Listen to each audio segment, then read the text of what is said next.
ہاتھ باندھ کے میں گزارش کرتا ہوں ان سوالات کو علماء تک، دنیا کے وہ کسی بھی کونے میں بیٹھے ہوئے ہیں، ان سوالات کو ان تک پہنچانا آپ پر بہت ضروری۔ اگر کوئی شخص بھی میرے سوالوں کے جواب دے سکتا ہے تو وہ آئے، آ کے جواب دے، چاہے وہ یو کے علماء ہوں، چاہے وہ حسن العیاری صاحب ہوں، چاہے اس کے علاوہ قم اور نجف میں بیٹھے ہوئے ابا کبا کے پہن کے وہ علماء جو اس وقت موجود ہیں، اگر وہ جواب دے سکتے ہیں تو میرے ان سوالوں کے جواب دیں کہ وہ مال امام کھا رہے ہیں۔ اگر وہ مال امام کھا رہے ہیں تو علوم اہل بیت علیہ السلام پہنچانا بھی ان پر ضروری ہے۔ کوئی عالم بھی یہ ثابت نہیں کر سکتا کہ یہ کسی کتاب کے اندر کسی امام معصوم کی حدیث میں کہ امام معصوم نے ان کو اپنا نائب قرار دیا ہو۔ بسم اللہ الرحمن الرحیم۔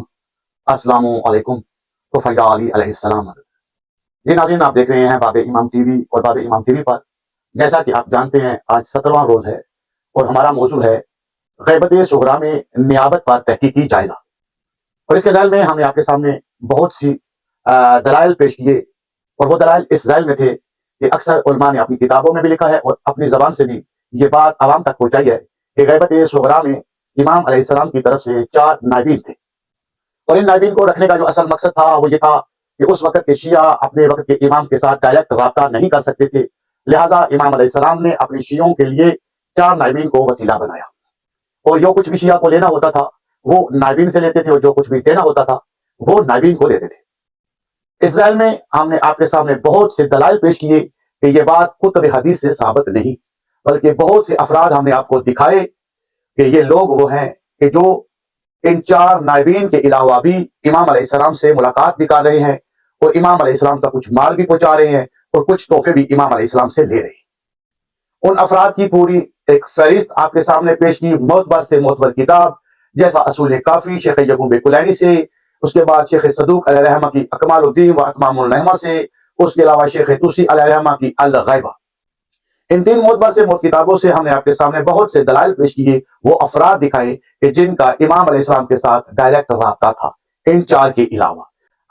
میں کوشش کروں گا کہ آج آپ کو سب سے پہلے یہ دکھاؤں یہ کتاب، تاکہ آپ خود عینی گواہ بن جائیں، اور اس کے بعد آپ خود فیصلہ کریں تاکہ ہم کس کی بات کو مانیں اور کس کی بات کو نہ مانیں۔ یقیناً یہ آپ کو کتاب نظر آ رہی ہے، یہ کتاب الغیبہ ہے، شیخ طوسی علیہ رحمہ کی عربی کتاب کے حدیث نمبر 317، اس کو نوٹ کر لیں۔ جو اردو دیکھ رہے ہیں ان کی آنکھوں کے سامنے اگر کسی کے پاس اردو ہے تو اسی حدیث نمبر 317 کے اوپر آ جانا۔ یہاں پر یہ آپ کو حدیث ملے گی جس میں آپ کو یہ ملے گا کہ اس حدیث کے اندر جو ہے اس شخص کو، یہ آپ دیکھ سکتے ہیں، میں ابھی ہائی لائٹ کر دیتا ہوں تاکہ آپ کو یہ مکمل عبارت نظر آ جائے عربی کی، پھر ہم اس کے بعد اردو کی طرف چلتے ہیں۔ لیکن پہلے میں کوشش کروں گا کہ یہاں سے آپ کو دکھا دوں کہ یہ دیکھ لیں یہ کون ہے۔ یہ شخص جو ہے جس کے بارے میں امام علیہ السلام نے فرمایا یہ وکیل، یہ اور سکہ ہے، یقیناً آپ کو نظر آ رہا ہے، یا عثمان فإنک الوکیل والسکۃ المأمون۔ یہ عبارت آپ نے اپنی آنکھوں سے دیکھ لی ناظرین، یہ کس کے لیے ہے؟ عثمان بن سعید عمری کے لیے۔ کیا آیا ہے امام کی طرف سے؟ امام علیہ السلام نے کیا فرمایا؟ فإنک الوکیل والسکۃ المأمون۔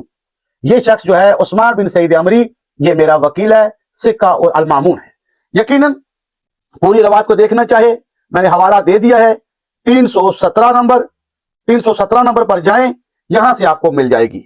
اس کے علاوہ اور بھی میں انشاءاللہ بعد میں آئندہ آنے والی ویڈیوز کے اندر آپ کو دکھاؤں گا کہ یہ جو لفظ وکیل ہے، یہ تمام کتابوں کے اندر تمام محدثین نے صرف اور صرف ان کو وکلاء کا ذکر کیا ہے۔ کسی شیعہ کتاب میں امام معصوم کی زبان سے ان کے لیے لفظ وکیل آپ کو نہیں ملے گا۔ کوئی عالم بھی یہ ثابت نہیں کر سکتا کہ یہ کسی کتاب کے اندر کسی امام معصوم کی حدیث میں کہ امام معصوم نے ان کو اپنا نائب قرار دیا ہو۔ جہاں بھی ملے گا آپ کو لفظ وکیل ملے گا، اور امام علیہ السلام نے وکیلوں کا ہی ذکر کیا، اور وکیلوں پر میں نے آپ کے سامنے بہت سی دلائل پیش کیے کہ وہ بہت سے لوگ وکیل تھے، فقط 4 وکیل نہیں تھے۔ اگر کوئی شخص بھی میرے سوالوں کے جواب دے سکتا ہے تو وہ آئے، آ کے جواب دے۔ وہ سوالات تمام شیعہ کتب سے ہوں گے، حوالہ جات کے ساتھ ہوں گے،